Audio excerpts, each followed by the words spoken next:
I'm just going to give it some time for people to join me, and then I will go straight into this live. Hey, Lori, I see you. Who do I see? I see Alicia. I see Angie. This is going to be, hey, Alicia.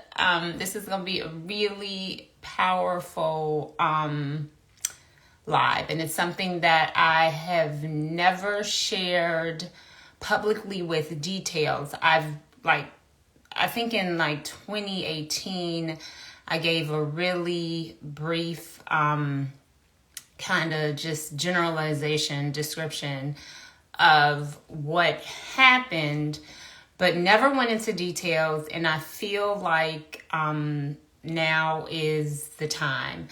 I'll give, it's 10 o'clock now. I'll give maybe a minute or so for other people to join. And then I'm just going to start because it's going to be a lot emotionally for me. And I have my outline, I have my timeline, but could only really go through it once. So I am going to get started. First, I want to give a trigger warning for what I'm about to say. I will be giving details of a sexual assault during this live. At times, it is going to sound like I am reading a script from Lifetime, except it's not a movie. This is my life, and this is something that I went through. And I still have all of the documents and recordings to back up everything that I'm going to say during this live. And I decided to go live now because April is Sexual Assault Awareness Month. April actually happens to also be adenomyosis Awareness Month. And I'm going to talk about how the sexual assault, which, happened 20 years ago. I cannot believe it happened 20 years ago. It happened 20 years ago while I was a grad student at Michigan State University. I was sexually assaulted by my professor. And 20 years later, my health is still paying a very, very hefty price for what I was put through the ringer, not only by the actual act of being sexually assaulted, but then the actions by MSU officials afterwards were absolutely deplorable. And I'm putting that nicely. So here I go. Again, my name is Courtney Smith, and I attended Michigan State University as an undergrad and absolutely adored my experience.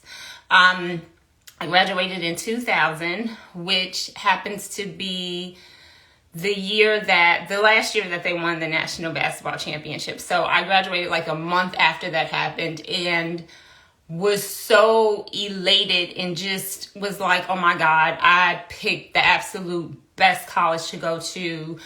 I had my friends, I loved Michigan State so much that even though I graduated in May, I stayed this summer after my graduation just because I didn't want to leave. I just loved my friends. I loved the atmosphere. And I just wanted to hold on to that as long as I could. So I ended up coming home that August of that September. And then 2 years later, so I graduated in 2000, but then I went back to Michigan State in 2002 to get my master's. And I wanted to get an undergrad. My degree was in communications. In grad school, I wanted my degree to be in health communication.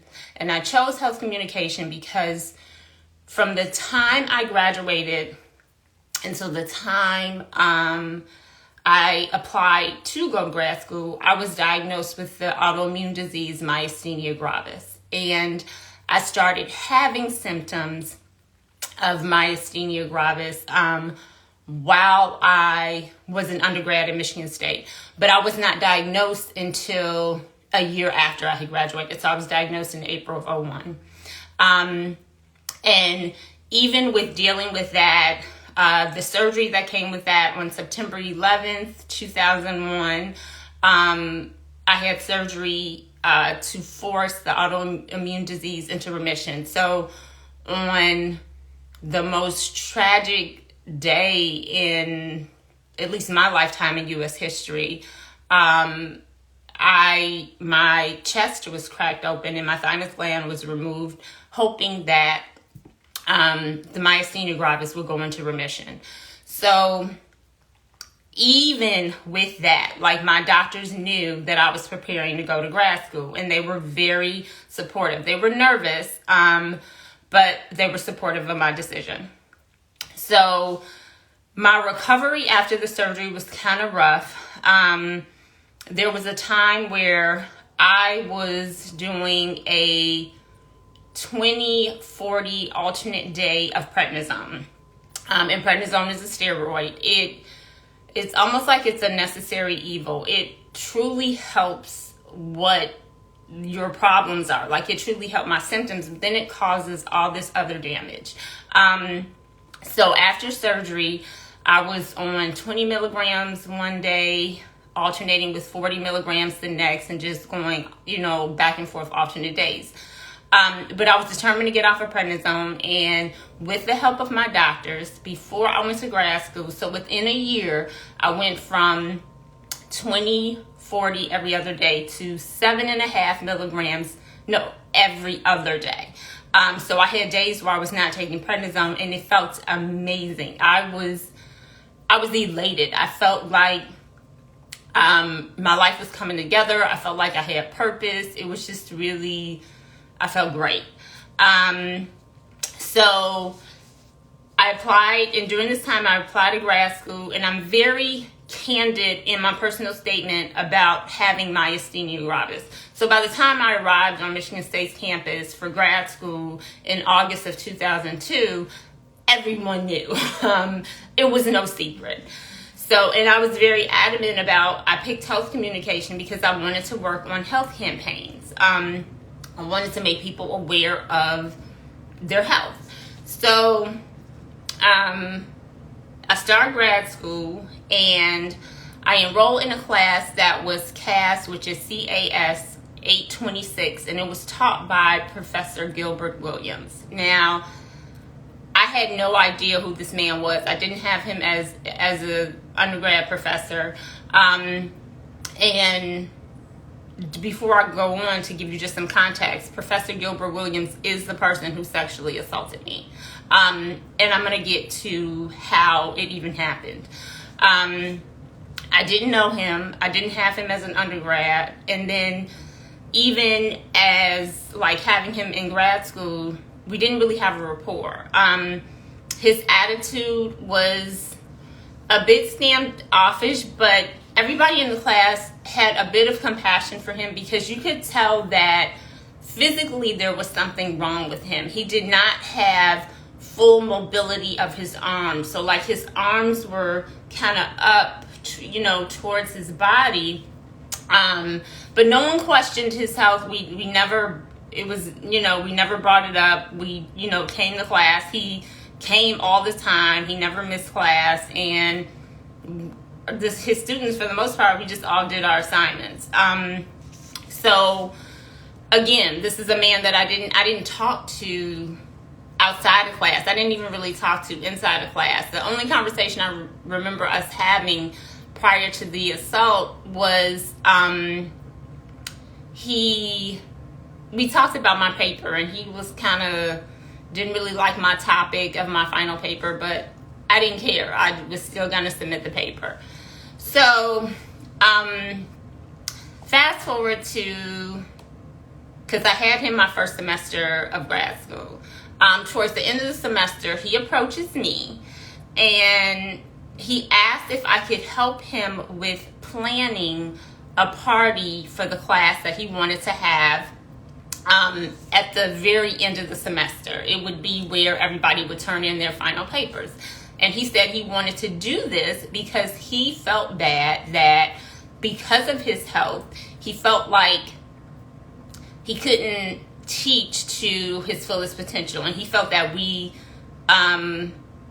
suffered in that, like the students didn't get the best of him. So, of course, you know, being newly diagnosed with my autoimmune disease, I was completely compassionate and had empathy for him and could understand how your health can, in ways, just prevent you from doing things and, you know, make you feel bad when you can't show up for people in the ways that you want to.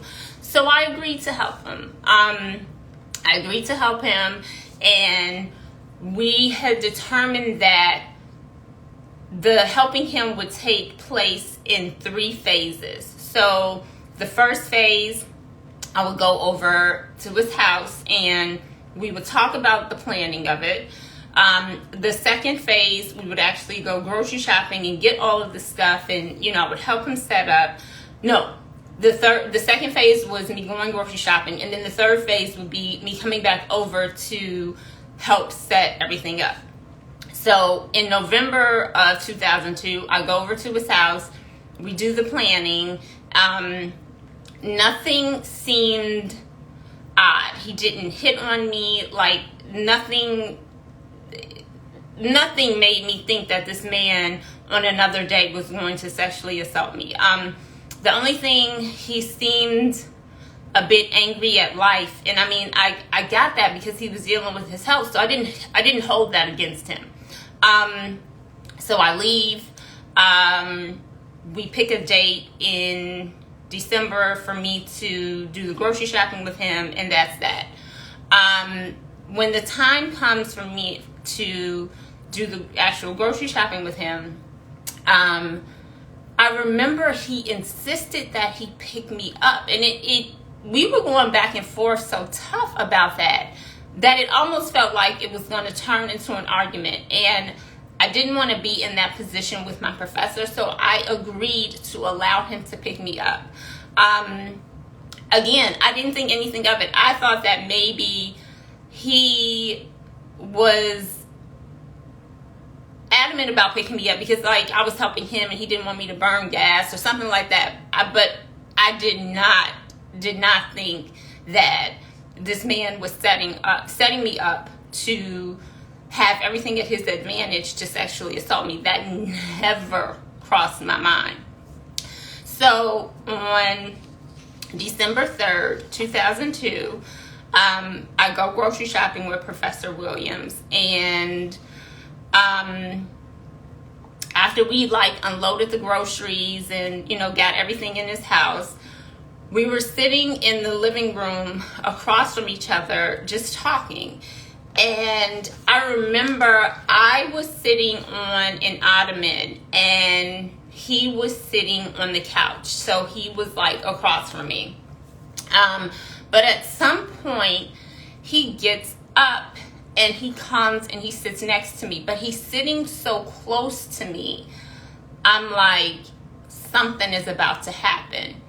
So I don't move. I'm just like, what is going on? Because now he is in my personal space in a way that is very uncomfortable. He leans over and kisses me on my neck. So I move away and I tell him no. I'm like, I do not want this. This is not what I want. So I get up, I go to the bathroom. When I come back, he's not there. So I sit on the couch. And I can hear that he's in the kitchen. So I'm just like, okay, let this just kind of pan out where I could just get out of here safely and just be done with this.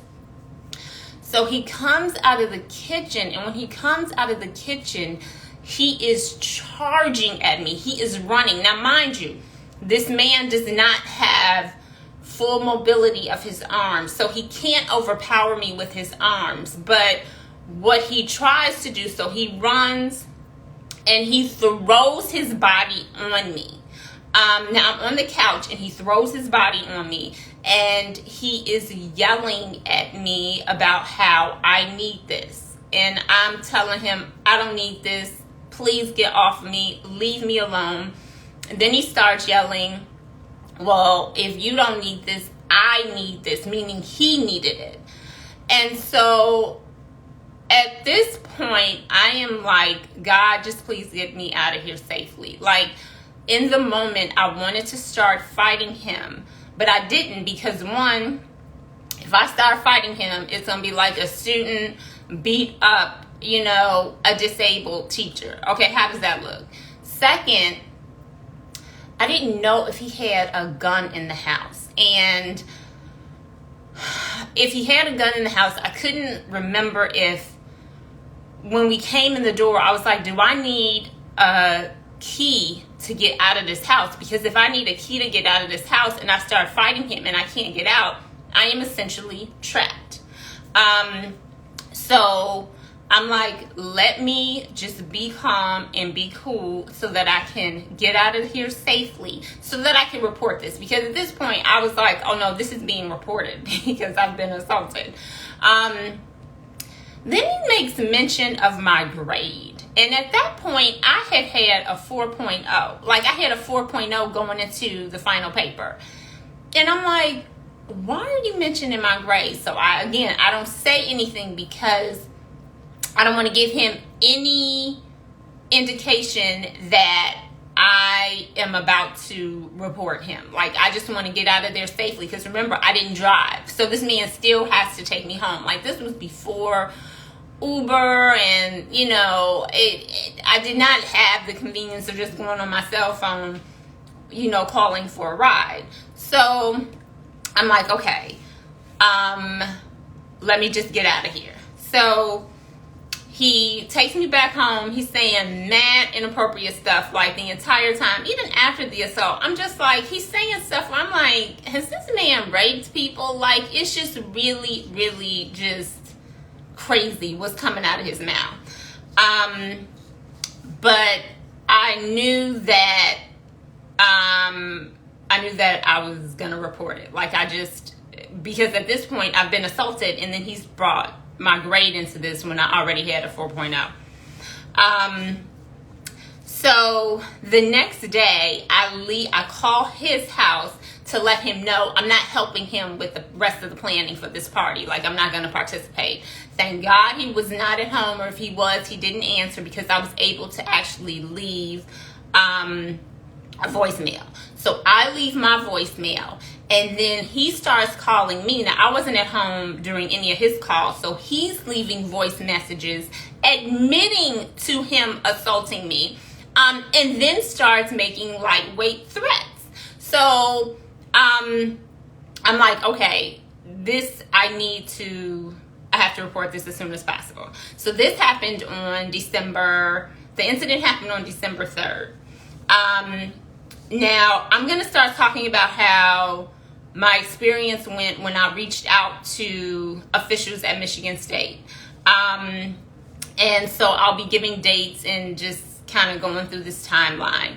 At times, you are going to think this cannot be true. And it was very much so.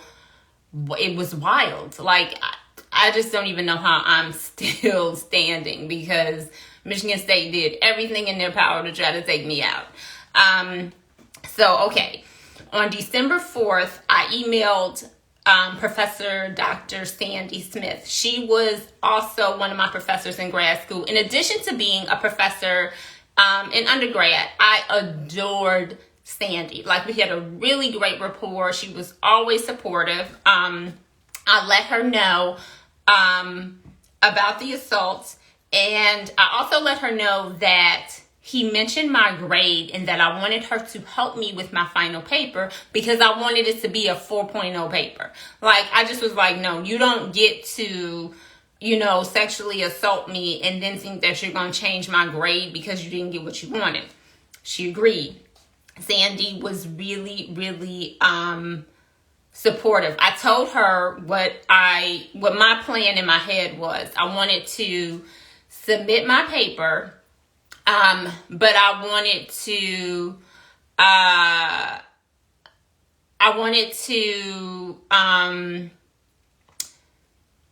have the grade come out first and then wait for any kind of, to deal with the actual assault, because I wanted to see if he would change my grade, because then it would be two separate issues. It would be, okay, the grade has been changed, and then there's the sexual assault. So everybody agreed, okay, we're not going to say anything to him until her grade comes out. Okay, so Sandy is on it. She helps me with my paper. In the meantime, she suggests that I talk to Barbara Walkington at the MSU Counseling Center. Now, as an undergrad, I had gone to the counseling center for like a month's worth of sessions, and I loved it. I had an issue, went there, talked about my issue with the counselor, resolved it, was really just in this great space. So when she recommended that I go to the MSU Counseling Center to discuss with the counselor about the sexual assault, I was completely open to it. I was like, cool, no problem. But she specifically suggested that I speak with Barbara Walkington, and I was not familiar with Barbara Walkington, but I trusted, Dr. Smith, so I set up the appointment. So fast forward to on December 12th, I went to the Lansing Police Department to file a report about the sexual assault. I met with Officer Jeff Lewis. I told him I wanted to file a report, but he refused to take it. I told him the evidence I had, and I remember this professor had called my house and admitted to the assault. And then went on about, making little lightweight threats at me. There are a total of 4 messages that I still have to this day. I still have the recordings. I informed him, because he's, Officer Jeff Lewis is just telling me, don't file a report. You need to work this out with the university. But I'm telling him it didn't happen on the university campus. It didn't even happen in East Lansing. It happened in Lansing. So I'm like, if a sexual assault happens in Lansing, why are you not doing your job and taking my report? And this man was bold enough to tell me, based on your evidence, yes, he will probably be arrested. Yes, he will probably be prosecuted. But no, I'm not taking your report, and you need to work it out with the university. Okay, so that was December 12th. On December 12th, that's when I had the session with Barbara Walkington at the MSU Counseling Center. During the session, I began to explain to Barbara how in the days since the sexual assault, because now it's been a little over a week, that the symptoms of the autoimmune disease that I was diagnosed with, myasthenia gravis, I can tell my hands are getting weaker, things are just getting weaker. And I'm telling her this woman, and y'all, this is gonna sound wild, because I still remember her leaning into me. This woman has the audacity to say, after I tell her how it is affecting my health and I am weak, she leans into me and says, "But you liked it, right?" I was stunned.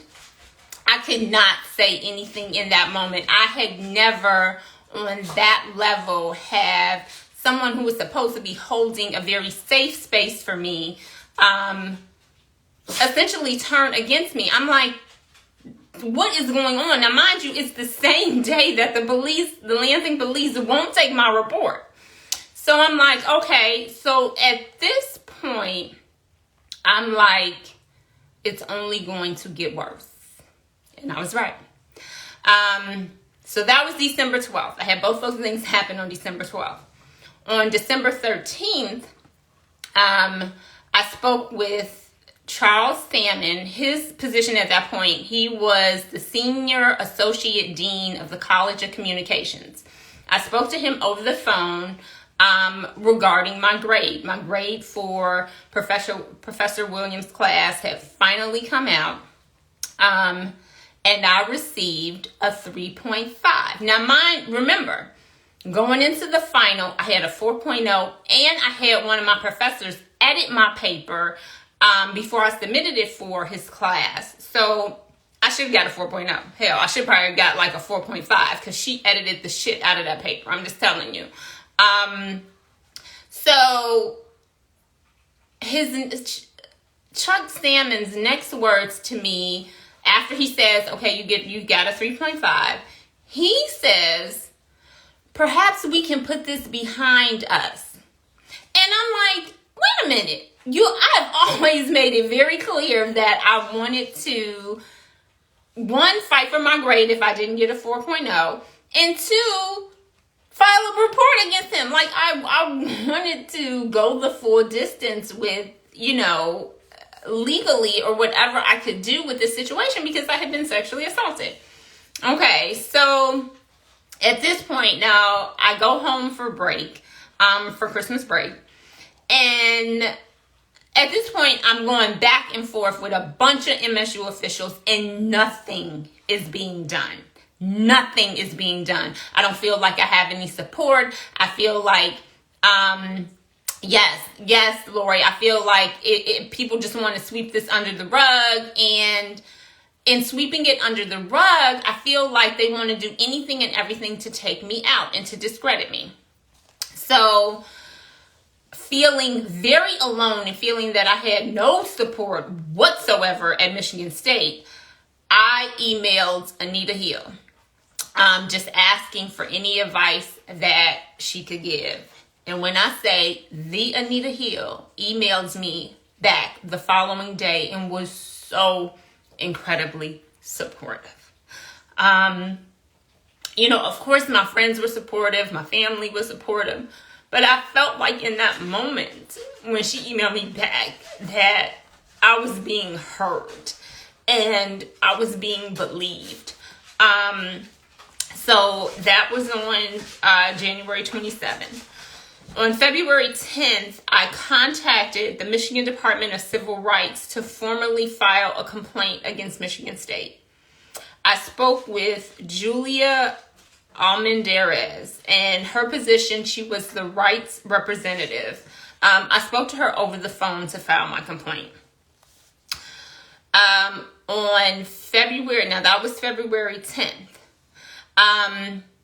And up to this point, when I'm going back and forth with Michigan State, they are telling me that because they had put the professor on medical leave after the first semester. So I was there first semester. We're now in the second semester. They're telling me they have put him on leave and they can't make him talk. And in addition to that, they're telling me that because of his health, he is now bedridden and they don't know what they're going to do to handle the situation. So I'm like, okay, bedridden. I'm like, that sounds pretty serious. So I'm just like, okay, well, at least if he's bedridden, he can't harm me. But then I realized Michigan State was lying. Because on February 18th, I went to the MSU main library a little after 6 p.m. And I remember the time because I don't know if they still have it at Michigan State, but during that time, after 6 o'clock, students could park on campus and could park in employee spaces without being ticketed or whatever. It was great because then, at that point you didn't have to, again, worry about getting a ticket or towed or anything. So I waited until after 6 o'clock to go to the main library. And I remember I was on the first floor of the West Wing where that's where I sat. It was like a table kind of by the aisle. I sat down at the table, took out my books, out my bag or whatever. And before I could get everything out, I see Professor Williams walk past. He was walking down the aisle. and he looks dead at me. This man did not look like anybody who had been bedridden. His clothes were on properly. They were, coordinated. So now I realize that Michigan State has lied about him being bedridden, and that now on top of that, he is following me. So now my safety is in danger. I knew at that point I was going to file a police report. So on February 19th, now this happens on February 18th. The following day, on February 19th, I received a letter from the Michigan Department of Civil Rights stating that they are not going to file a formal complaint against MSU on my behalf. In the letter, it talks about the statement I gave to Julia Armendariz, and it's completely misquoted. Like, it was basically the opposite of what I told her. It was a direct contradiction of the letters I had been sending to Michigan State over the course of the 2 months. At that point, it became clear that the Michigan Department of Civil Rights was working with MSU to cover up my assault. Like, there was no doubt in my mind. I decided to move forward with an appeal to no avail, which only furthers my belief that the Michigan Department of Civil Rights worked with Michigan State to cover up the assault. So that was on February 19th. On February 23rd, I went back to the Lansing Police Department to file a police report. I had to fight with Officer Michael Schultz to take my report. He was refusing to take it, and finally I had to tell him, I am not going to leave this police station until I'm able to file a report because I feel like my safety is in danger. He reluctantly took it. I just want to make a side note. If there are any media outlets or journalists that want to do a FOIA request, you can look up the actual report with the Lansing Police Department. It is complaint number A as in Apple -302779. Again, that's A as in Apple -302779. So that was on February 23rd. On February 24th, I received a call from Elizabeth Bonello, who was an investigator with the Lansing Police Department. She stated that based on my evidence, remember the professor had left voicemails on my machine admitting to what he did. She believed that based on my evidence that the assault happened and that she would be taking my complaint and evidence to the prosecutor. She said that she would let me know if a warrant would be issued for the arrest of Professor Williams. On February 25th, which was the following day, Elizabeth Bonello called me to let me know that she had spoken with City Attorney Brian Bevez and that he felt, I don't know if his last name is Beve or Bevez, but it's spelled B-E-V as in Victor, E-Z. She had spoken with him and that he felt that I presented enough evidence to prosecute Professor Williams. She stated that once she sent off her official report, the charges against Professor Williams would be filed. She said that Professor Williams, at that point, was not cooperating with the investigation, but it didn't matter. Now, this was on February 25th.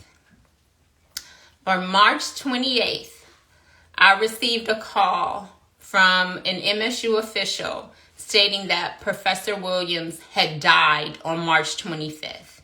So a month to the day after I was informed that charges would be filed against him, Professor Williams popped up dead. And he did not die by suicide. I have a copy of his death certificate. He didn't die by suicide. But given the timing of his death, I have always believed that it was possible that MSU played a part in his death, given the convenience of the timing of his death, in addition to the, to the lengths that MSU and other agencies went to cover up the assault.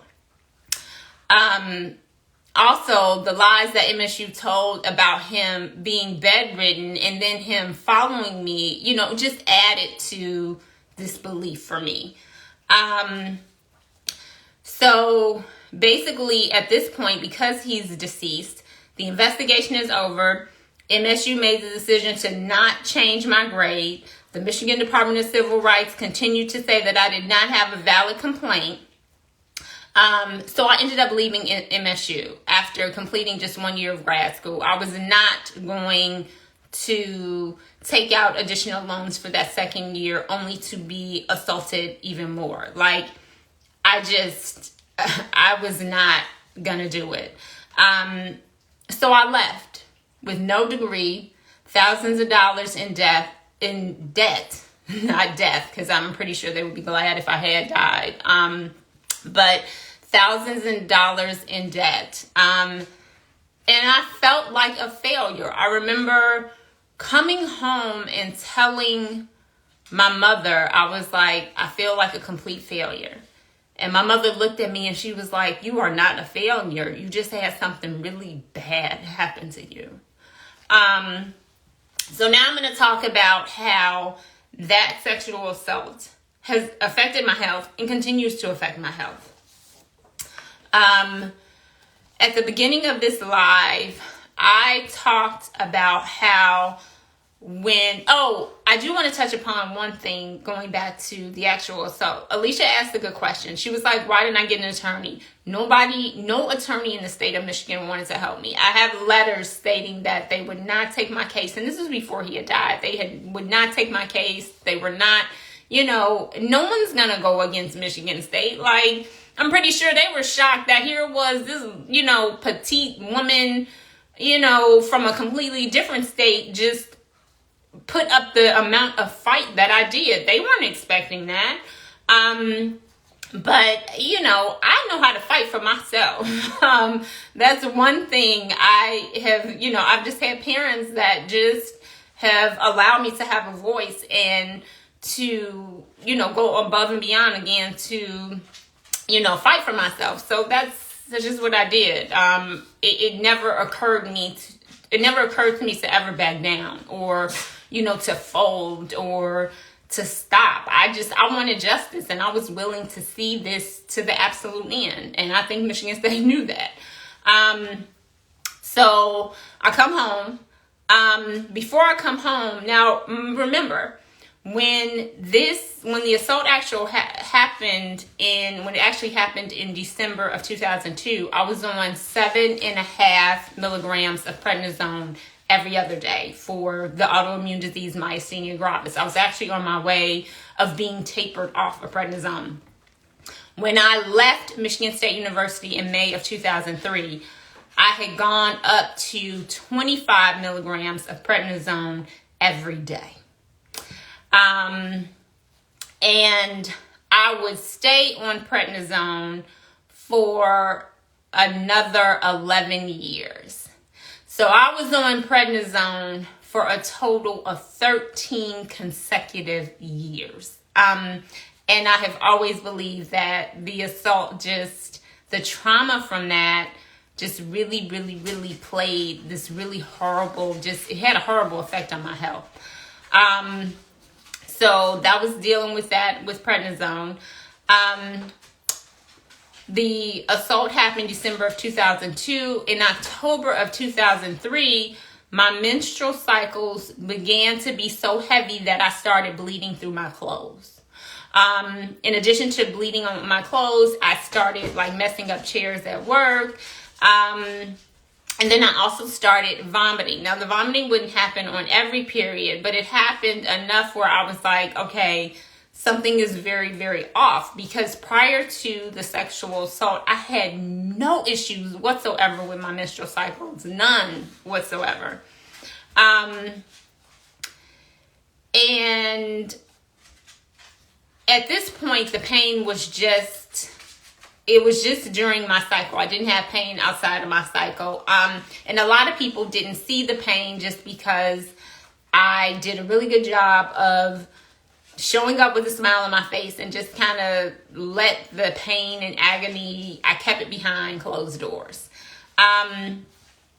So then in 2007, a trip to the ER, because I was just bent over in pain. Like my uterus was hurting. I was just kind of like, okay, what's going on?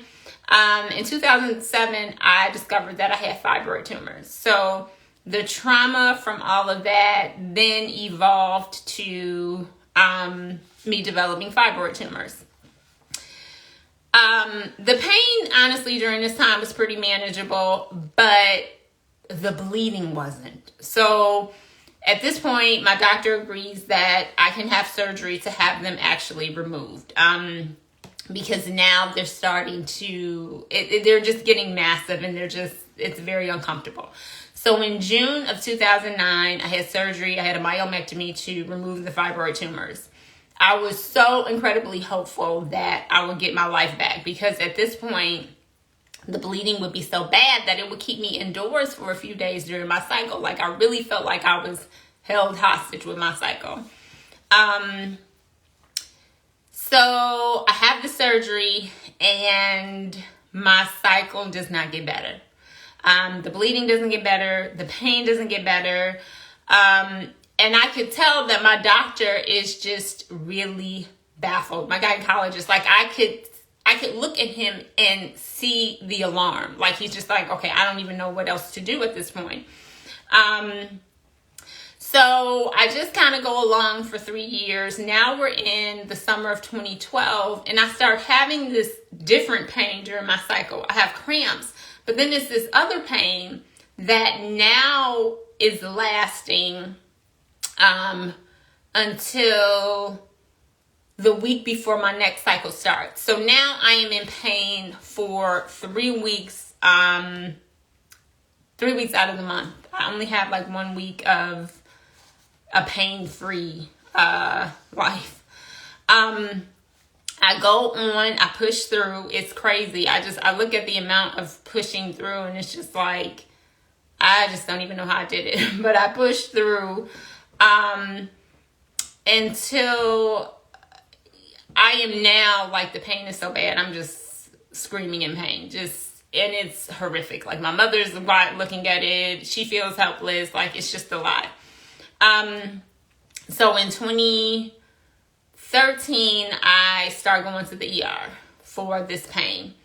And in so that's like the end of 2013. By 2014, they're thinking it's something called adenomyosis, but at that time they're telling me they can't be 100% sure. They would have to actually do a hysterectomy, remove my uterus, cut it open to officially diagnose it. And they're telling me that I need to get a hysterectomy, but I'm just not ready to part ways with my uterus. Like I'm not ready to lose a body part behind this sexual assault. So the summer of 2014, the pain gets so bad. Well, no, before the summer of 2014, in like the spring of 2014, the pain is so intense that I am now contemplating suicide. My quality of life has been diminished. I am always in pain. So I called my insurance agent and I called her because I wanted to make sure that if I did indeed kill myself, that my insurance policies would pay out. Because what I did not want to do is torture my mother more than she had to be.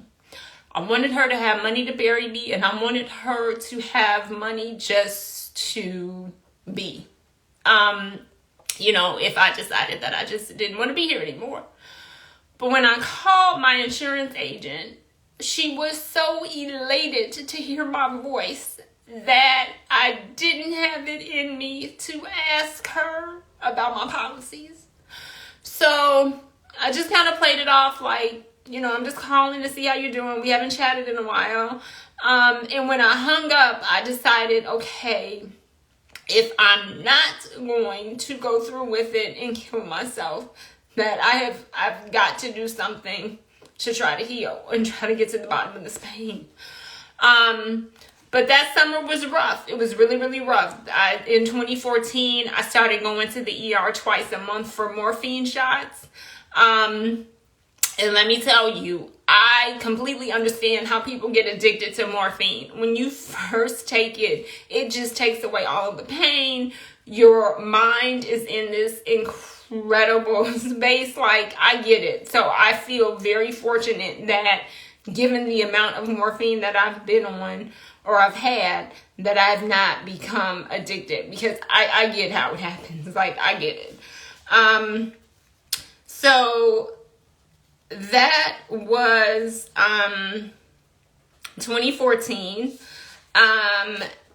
And so the pain is getting, bad. It's just kind of like, okay, my insurance changes. So now I'm with a different gynecologist.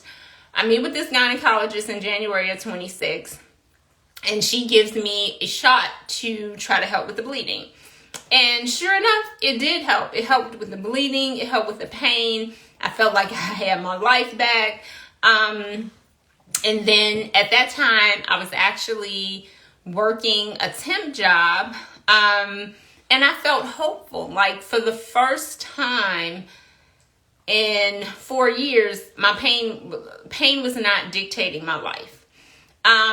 But then I started noticing by the second period that I had being on this shot, I was passing clots really fast and they weren't stopping. So I go to the ER, they stop the bleeding, not completely, but they slow it down enough where I think that I'm in a better space. But that was not the case. In March of 2016, I just started passing clots just nonstop. They couldn't figure out how to stop it. So in the span of a week and a half, I needed 6 blood transfusions. That's how bad I was bleeding. I ended up spending 5 days in the hospital, and I lost the job that I had. I was working a temp job, and I ended up losing it because obviously I couldn't show up for work. So I had what's called a uterine fibroid embolization to stop the clotting that I was having. And then doctors were very hopeful that it would help my overall bleeding. It helped the bleeding just a little bit, but the pain it did nothing for. So again, I continued to be in this debilitating pain. So much so where now, my earning potential has been completely diminished. Like, I cannot work full time. It has become very difficult. And then, over the years, I've wanted to move to a warmer climate to help with the autoimmune disease, but that's been difficult because physically, it's very hard for me to show up 100% or even 75% when I'm in this pain. So when COVID hit, it gave me just the space to breathe and to not stress about my periods. Like, I didn't have to go any place. So that really just lifted a burden off of me in that moment. Into 2022, so last year, I was referred to this wonderful surgeon. I told her about the sexual assault and why I did not want to have a hysterectomy, and she really honored that. So I had surgery because she was thinking that it was actually adenomyosis and not fibroids that had returned after the surgery in June of 2009. So in September 6, 2022, so September 6th of last year, I had surgery to remove a lot of the scarring with the adenomyosis, and it was confirmed. It was 100% confirmed that indeed I had developed adenomyosis, which developed after the surgery I had in June of 2009 to remove the fibroid tumors. So I just want to give a brief description of adenomyosis. So basically what's happening is that when a person is on their cycle, the uterine lining sheds. And in the case of adenomyosis, the lining does not shed properly. So it continues to just grow and get embedded in the uterine wall and in the muscle, and it's very painful. It's very, very, very, very painful. So September 6th, I have the surgery, and afterwards, I'm very hopeful. I'm like, okay, I'm going to feel better, and I do for a little bit, and then it just kind of goes downhill. And my recovery has it's been rough.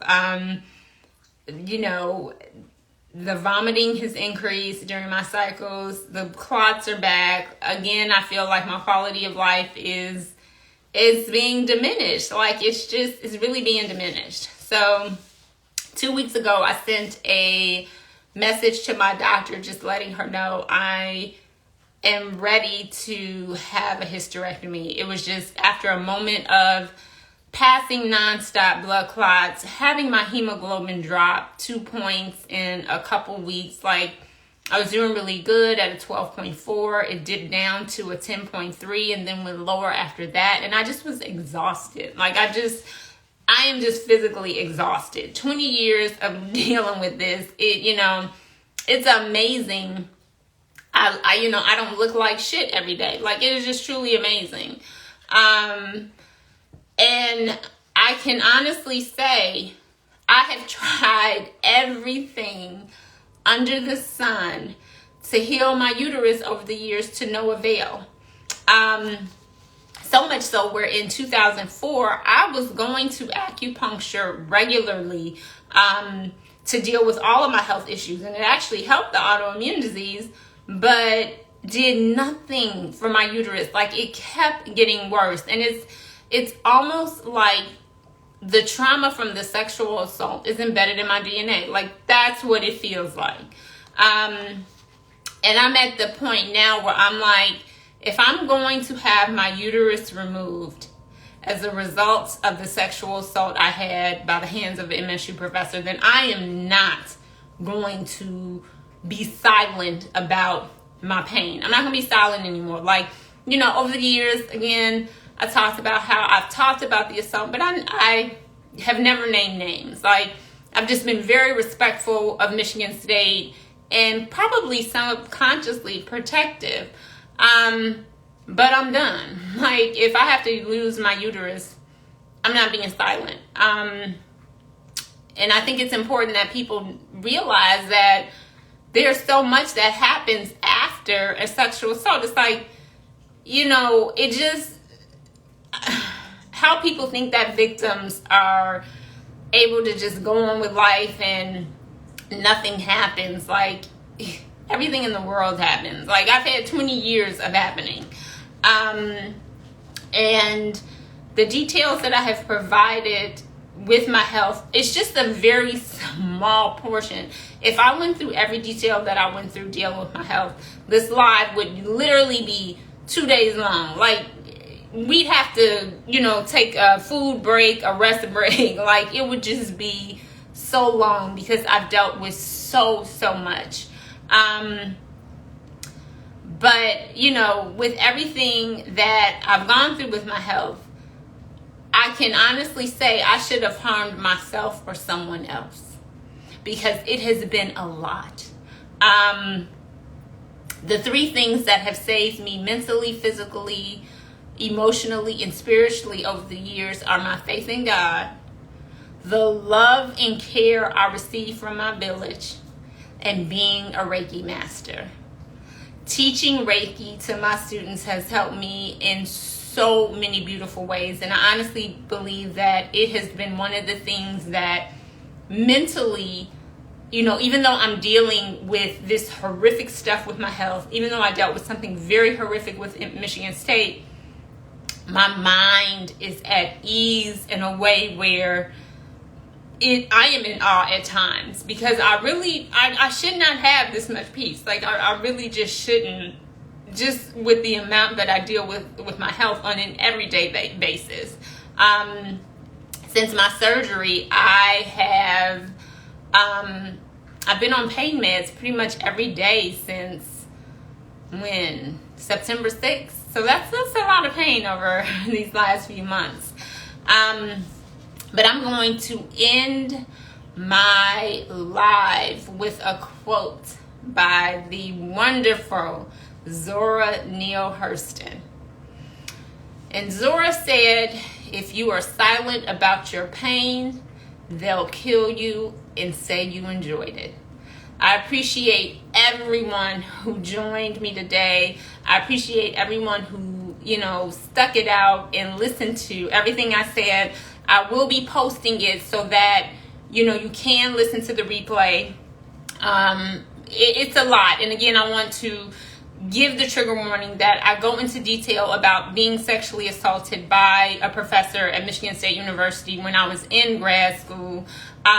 So if you listen to it, again, I just want people to know that it's a lot, because in addition to being, at the actual sexual assaults, I was assaulted multiple times by Michigan State, the Lansing Police Department, and the Michigan Department of Civil Rights after that. So again, I'm ending this. I love everyone who tuned in, and thank you. I'm just grateful that I was supported in this really beautiful way.